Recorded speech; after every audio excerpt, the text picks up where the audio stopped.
Hello, my name is Samantha Tovar, and I'm doing my oral presentation on the Salem witch trials. These trials happened in 1692 in Salem Village, Massachusetts. How they came about is a group of girls decided to start accusing another group of being possessed by demons and practicing witchcraft, which was considered a sin, and they didn't know exactly what that meant for them or how dangerous they could be. So the leaders of the city and the pastors came together to try to figure out a solution for it. They tried, their main thing was to keep the village safe. So they did like kind of court trials to decide whether or not these girls were guilty. A couple of men and children were also accused of practicing witchcraft and being possessed. So this led to over 150 deaths and hangings in Salem village alone.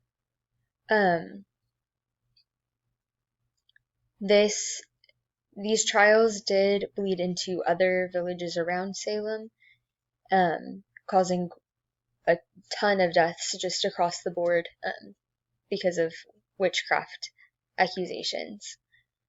I thought it was interesting when I was doing my research for this, and while I did research for the responsibility paper that I did with it.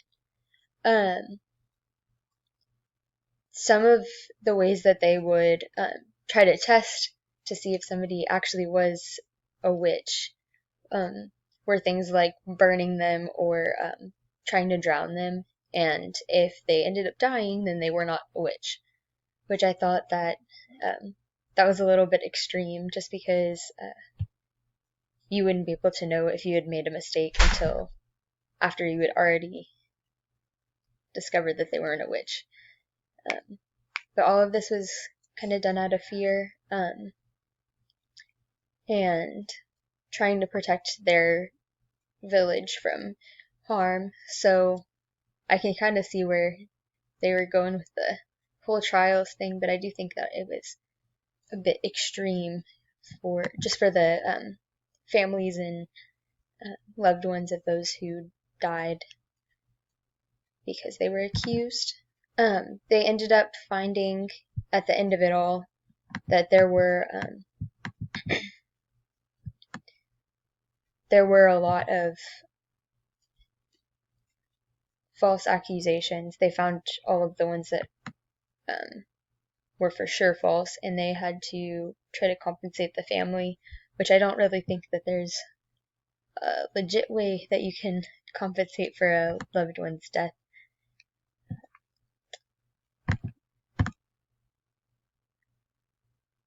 Let's see.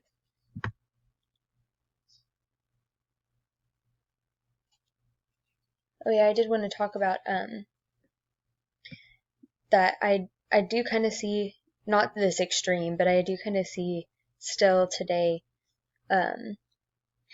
this same kind of issue playing out. People make and leaders of our cities and even in government, they make decisions out of fear, possibly too quickly, but I think it's all out of a good kind of heart. They have most people have good intentions behind what they're doing, but maybe they're acting a little bit too swiftly with that. And so I just wanted to make that connection kind of to today with the trials that happened in Salem then. But yes, that's what I learned about the Salem witch trials during this project and my responsibility paper. So if y'all have any questions, please comment them. Or if you have any other information, I'd love to hear more about it because it's super interesting to me. But thank you.